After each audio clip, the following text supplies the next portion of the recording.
ക്രിക്ടോക്സ് വിത്ത് എല്ലാവർക്കും സ്വാഗതം. IPL ഇന്നലെ എൽ ക്ലാസിക്കോ മത്സരത്തിൽ CSK MIനെ അക്ഷരാർത്ഥത്തിൽ തീർത്തു. ഇപ്പൊ മുംബൈന് ഇന്നലെ സഞ്ജു സാംസണും അക്കീൽ ഹുസൈനൊക്കെ കൂടി കുന്നുകളഞ്ഞു എന്ന് തന്നെ പറയേണ്ടി വരും. ഇതിപ്പോ മുംബൈ IPL ഹിസ്റ്ററിയിൽ തന്നെ മുംബൈയുടെ ഏറ്റവും വലിയ തോൽവാണ്. ഇൻ ടേംസ് ഓഫ് റൺസിൽ അവരെ ഏറ്റവും വലിയ തോൽവിയാണ് ഇന്നലെ വാങ്ങിയത്. മുംബൈ ആവട്ടെ ഇന്നലെ വിചാരിച്ച പോലെ ഒന്നും നടന്നില്ലായിരുന്നു. CSKയുടെ സാംസണ് മുന്നിൽ അവർ മുട്ടുകുത്തി. പിന്നീട് അക്കീൽ ഹുസൈന് മുന്നിലാണ് യഥാർത്ഥത്തിൽ അവർ പതറിപ്പോയതെന്ന് തന്നെ പറയേണ്ടി വരും. നമുക്ക് എന്തായാലും മത്സരത്തിന്റെ ഒരു സമഗ്രമായി ഒന്ന് വിലയിരുത്തിയാൽ നമുക്ക് നോക്കാം. ടോസ് കിട്ടിയിട്ട് വാങ്കഡെ സ്റ്റേഡിയത്തിൽ മുംബൈ നായകൻ ഹാർദിക് പാണ്ഡ്യ ഇന്നലെ ബൗളിംഗ് എടുത്തു. എന്നാൽ നമ്മൾ പ്രതീക്ഷിച്ച പോലെ MS ധോണിയും രോഹിത് ശർമ്മയും കളിച്ചിട്ടുണ്ടായിരുന്നില്ല. ചെന്നൈക്ക് വേണ്ടി MS ധോണി ഉണ്ടായിരുന്നില്ല, മുംബൈക്ക് വേണ്ടി ഹിറ്റ്മാൻ ഉണ്ടായിരുന്നില്ല. അങ്ങനെ രണ്ടുപേരും ഇല്ലാതെയാണ് ഇന്നലെ ഇറങ്ങിയത്. അപ്പോ മത്സരത്തിൽ ആദ്യം ബാറ്റിംഗ് CSK തുടക്കം ഗംഭീരമായി തുടങ്ങി തന്നെ പറയേണ്ടി വരും. ഋതുരാജ് ഗെയ്ക്വാദ് ആദ്യമൊക്കെ 2-3 ബൗണ്ടറികളൊക്കെ അടിക്കുന്ന കാഴ്ച കണ്ടില്ലേ. അല്ലാഹസൻപറാണ് ഋതുരാജ് ഗെയ്ക്വാദിനെ പറഞ്ഞേക്കുന്നത്. 22 റൺസാണ് ക്യാപ്റ്റൻ ഗെയ്ക്വാദ് എടുത്തത്. അദ്ദേഹം ഇപ്പോഴും ഇതിലെ ടച്ചിലൊന്നും അല്ല, പക്ഷെ എന്നാലും പോലും ഇന്നലെ 22 റൺസ് എടുക്കുന്ന കാഴ്ച കണ്ടു. പിന്നെ സഞ്ജു സാംസൺ ഒരു ഭാഗത്ത് അനായാസം ഷോട്ടുകൾ കളിച്ച് മുന്നോട്ട് പോയി. ഹാർദിക് പാണ്ഡ്യന്റെ ഓവറൊക്കെ നിങ്ങൾ കണ്ടില്ലേ, 4 ബൗണ്ടറികളൊക്കെ അടിച്ചു കൂട്ടിയത്. പാണ്ഡ്യയുടെ കാര്യം പറയാണ്ട് നിൽക്കുന്നതാണ് നല്ലത്. അദ്ദേഹം 2 ഓവർ 38 റൺസാണ് മുംബൈ നായകൻ ഹാർദിക് പാണ്ഡ്യ കൊടുത്തത്. ശരിയാണ്, വാങ്കഡെ പിച്ചാണ്, റൺസ് ഒഴുകുമെന്ന കാര്യത്തിൽ ഒരു സംശയങ്ങളും വേണ്ട. 1 ഡൗൺ ആയിട്ട് എല്ലാവരും പ്രതീക്ഷിച്ചത് ചെന്നൈയിലെ ഉർവിൽ പട്ടേലിനെ കളിപ്പിക്കുവാണ്. പക്ഷേ ഉർവിൽ പട്ടേൽ ഉണ്ടായിരുന്നില്ല, അവര് കാർത്തിക് ശർമ്മയാണ് കൊണ്ടത്. പക്ഷെ 1 ഡൗൺ സർഫറാസ് ഖാൻ ഇറങ്ങി. സർഫറാസ് ഖാന്റെ വിക്കറ്റും മിച്ചൽ സേനറാണ് എടുക്കുന്നത്. അതായത് തുടക്കത്തിലെ 2 വിക്കറ്റ് സ്പിന്നേഴ്സ് എടുക്കുന്നു. അപ്പോഴേ ചെറിയ സൂചന കിട്ടിയതാണ് വാങ്കഡെ സ്റ്റേഡിയത്തിൽ ഇന്ന് വാങ്കഡെ പിച്ചിൽ സ്പിന്നേഴ്സിന് കുറച്ച് ഇമ്പാക്ട് ഒക്കെ ഇന്ന് ചെയ്യാനുണ്ടാവുമെന്ന്. സർഫറാസിനെ ക്ലീൻ ബൗൾഡാക്കുന്നു. പിന്നെ ശിവൻ ദുബൈ വരുന്ന ദുബൈയും ക്ലീൻ ബൗൾഡാക്കിയിട്ട് അല്ലാഹസൻപർ വിടുന്നു. ദുബൈക്കും കാര്യമായിട്ടൊന്നും ചെയ്യാൻ സാധിക്കുന്നില്ല. പിന്നെ ഡെവൽഡ് ബ്രവിസ് വരുന്നു. ബ്രവിസ് 2 6 ഒക്കെ അടിക്കുന്നുണ്ട്. പക്ഷേ ബ്രവിസിന് അധിക സമയം ഗ്രീസിലേക്കാൻ പറ്റുന്നില്ല. ബ്രവിസിന്റെ വിക്കറ്റ് അശ്വിനി കുമാറാണ് എടുക്കുന്നത്. ബ്രവിസ് പോകുന്നു. പിന്നെ കാർത്തിക് ശർമ്മ, അദ്ദേഹം 19 പന്തിലാണ് വാങ്കഡെ പിച്ചിൽ 18 റൺസ് എടുക്കുന്ന കാര്യം ഓർക്കണം. അദ്ദേഹം 2 6 ഒക്കെ അടിക്കും. അദ്ദേഹത്തിന്റെ വിക്കറ്റ് ബുംറയാണ് എടുക്കുന്നത്. ഓവർട്ടനെയും നമ്മുടെ അശ്വിനി കുമാർ ഇറക്കി വിടുന്നു, പറഞ്ഞേക്കുന്നു. പിന്നെ അക്കീൽ ഹുസൈൻ ഇമ്പാക്ട് ആയിട്ട് വരുന്നു. അക്കീൽ ഹുസൈൻ 2 ബോളിൽ 2 റൺ എടുക്കുന്നത്. പക്ഷെ സഞ്ജു സാംസന്റെ കാര്യം എന്താണ് പറയേണ്ടത്? അദ്ദേഹം ഈ IPL ഇപ്പൊ 2ാമത്തെ സെഞ്ചുറി അടിക്കുന്ന താരമായി. IPL ചരിത്രത്തിൽ 5ാമത്തെ സെഞ്ചുറി അടിക്കുന്ന പ്ലെയർ ആയിട്ട് ഇപ്പൊ സഞ്ജു മാറിയിട്ടുണ്ട്. അദ്ദേഹം ഇപ്പൊ ഇന്നലെ നല്ല ടച്ചിലേക്ക് വന്നിട്ടുണ്ടായിരുന്നു. വാങ്കഡെ പിച്ച് അദ്ദേഹത്തിന് കൃത്യമായിട്ട് ബാറ്റിലേക്ക് പന്ത് വന്ന് അദ്ദേഹം കൃത്യമായിട്ട് യൂട്ടിലൈസ് ചെയ്തു എന്ന് പറയേണ്ടി വരും. ഒരു ഭാഗത്ത് നിന്ന് വിക്കറ്റ് പോയിക്കൊണ്ട് നിൽക്കുമ്പോഴും സഞ്ജു കൃത്യമായ ഘട്ടത്തിൽ ബൗണ്ടറികളൊക്കെ അടിച്ച് കൃത്യമായ രീതിയിൽ തന്നെ റൺസ് മുന്നോട്ടേക്ക് കൊണ്ടുപോയെന്ന കാര്യം പറയാതിരിക്കാൻ വയ്യ. സഞ്ജു സാംസൺ അവസാനത്തെ ഓവറൊക്കെ കണ്ടില്ലേ, അക്കീൽ ഹുസൈൻ ഒരു ഭാഗത്ത് നിർത്തിയിട്ട് 3 സിക്സറുകളാണ് ആ ഓവറിൽ അടിക്കുന്നത്. അങ്ങനെയാണ് അദ്ദേഹത്തിന് ആ സെഞ്ചുറി അദ്ദേഹം തികയ്ക്കുന്നതും.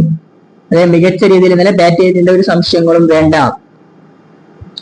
ഇപ്പൊ CSKക്ക് വേണ്ടിയിട്ട് most centuries in IPL Sanju Samson 7 കളിയിൽ 2 സെഞ്ചുറി. ഷെയ്ൻ വാട്സൺ 41 കളിയിൽ 2 സെഞ്ചുറി. മുരളി വിജയ് 70 കളിയിൽ 2 സെഞ്ചുറി. ഋതുരാജ് ഗെയ്ക്വാദ് 77 2 സെഞ്ചുറി.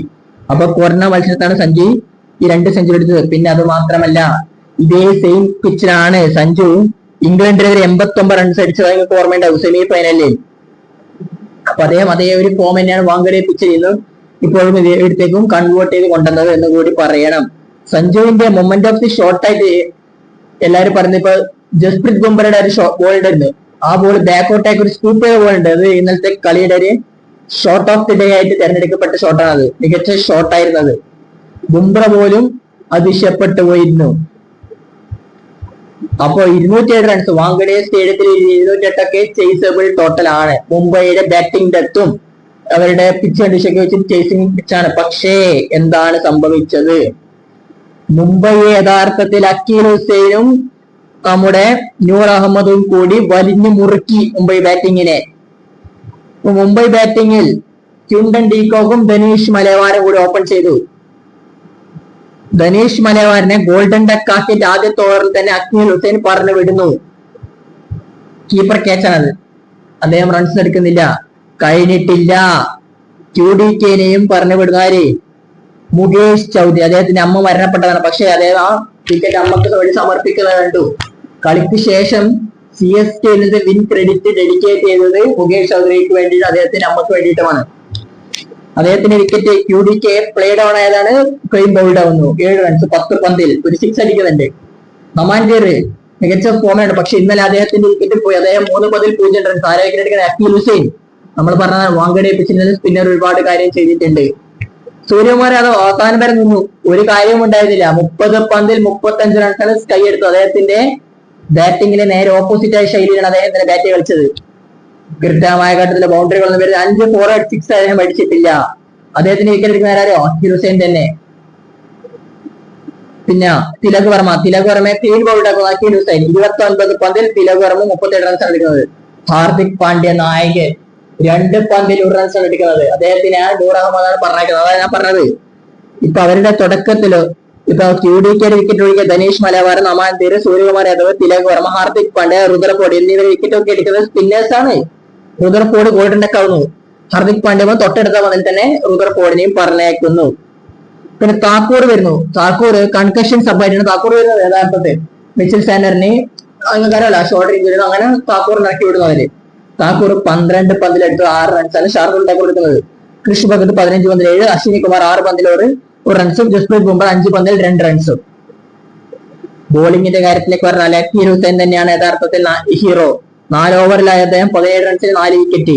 മുകേഷ് ചൗധരി 4 ഓവറിൽ 31 അൻഷുൽ കമ്പോജ് 3 ഓവറിൽ 10 നൂർ അഹമ്മദ് 4 ഓവർ 23 ജേമി ഓവർ 2 ഓവറിൽ 14, ഗുർജാപ്രീത് സിംഗ് 2 ഓവറിൽ 7 1 വിക്കറ്റ്.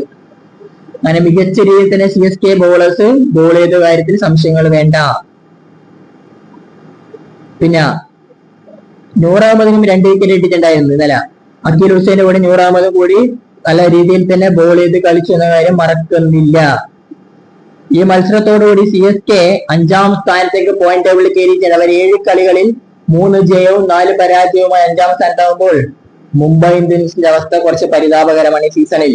അവര് അടുത്ത കളി രോഹിത് ശർമ്മയും വിൽ ജാക്സ് ഒക്കെ വന്നിട്ട് അവർക്ക് ഇനി തിരിച്ചു വരാൻ പറ്റുന്ന തലത്തിൽ ബുദ്ധിമുട്ടാണ് ഇപ്പോഴത്തെ അവസ്ഥയിൽ. അപ്പൊ ക്രിക്കറ്റ് ലോകത്തെ കൂടുതൽ വീഡിയോസുമായി നമ്മൾ വീണ്ടും എത്താം.